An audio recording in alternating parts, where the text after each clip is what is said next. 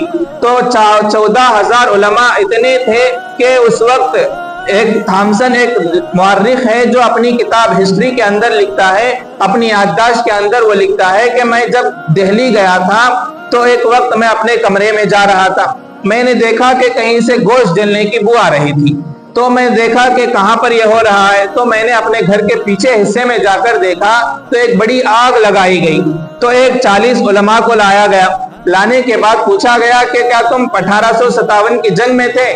تو انہوں نے کہا ہاں تھے، تو ان کو کپڑے نکال دیے گئے اور ننگا کر کے اس آگ میں جلا دیا گیا۔ اس کے بعد پھر 40 لوگوں کو لایا گیا، پھر اس طرح علماء کو آگ کے اندر جلانے کی کوشش کو جلایا گیا تھا۔ اس کے بعد وہی تھامسن لکھتا ہے کہ میں نے دیکھا جرنیلی سڑک جو ہے، میں نے دیکھا جرنیلی سڑک کے کوئی بھی بڑا درخت ایسا چھوٹا نہیں تھا کہ ہر درخت کے اوپر علماء کی لاش لٹک رہی تھی۔ اتنی ساری قربانیاں مسلمانوں نے اور علماء نے دی تھی۔ اس طرح دوسری چیز علماء کو ختم کرنے کی ان لوگوں نے کوشش کی تھی۔ اس کے بعد تیسری کوشش یہ کی کہ اس کے اندر سے جذبہ جہاد کو ختم کریں، اس لیے ان لوگوں نے کیا کیا، 10,000 مدرسوں کو ختم کر دیا گیا۔ اس کے اندر ایک مدرسہ شاہ ولی اللہ رحمۃ اللہ علیہ کا بھی ایک مدرسہ تھا، اس کو بھی ان لوگوں نے اس کے اوپر بھی بلڈوزر چڑھا دیا تھا۔ اس طرح ہزاروں مدارس کو ختم کیا گیا، ہزاروں علماء کو مار دیا گیا، لاکھوں قرآنوں کو جلا دیا گیا تاکہ ان کے اندر ایمان باقی نہ رہے۔ اتنی ساری قربانیاں مسلمانوں نے دی تھی، لیکن آج کسے پوچھیں تو کسی کو معلوم نہیں، کسی کو معلوم ہسٹری پوچھیں تو کہیں گے کون بھائی لے فریڈم لے کر آئے، تو یہی کہتے ہیں فریڈم فائٹر گاندھی تھا اور ساتھ نہرو، یہ اور نہیں تو سبھاش چندر بوس، اور زیادہ کارنامہ بولے تو ابوالکلام تک جاتے ہیں۔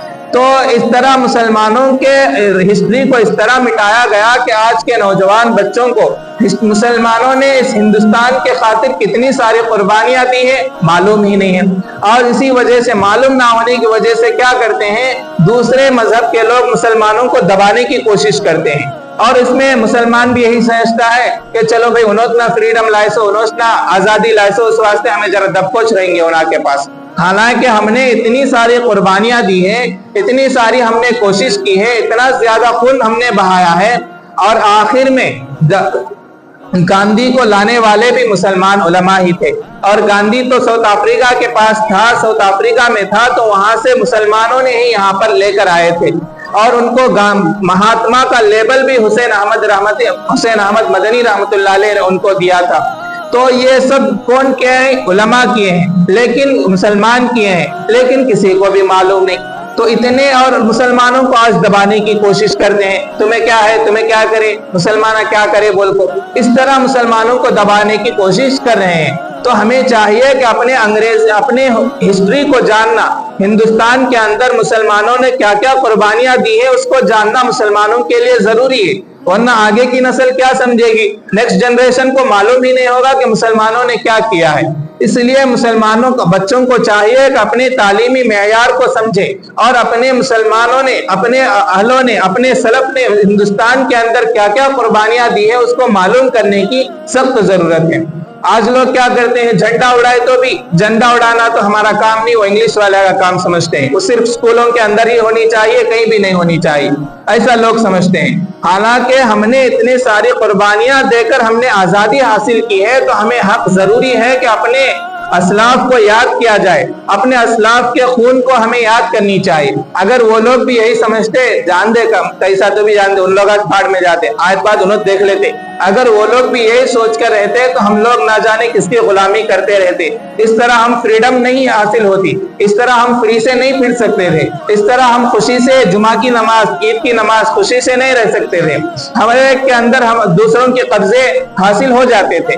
لیکن ان لوگوں نے اس طرح نہیں سوچا کہ ہمارے آئندہ کی نسل صحیح رہنی ہے، آئندہ کی نسل صحیح سلامت رہنی ہے، تو اس طرح ان لوگوں نے سوچ کر قدم آگے بڑھایا تو اتنے سارے قربانیاں دے کر آزادی حاصل کی۔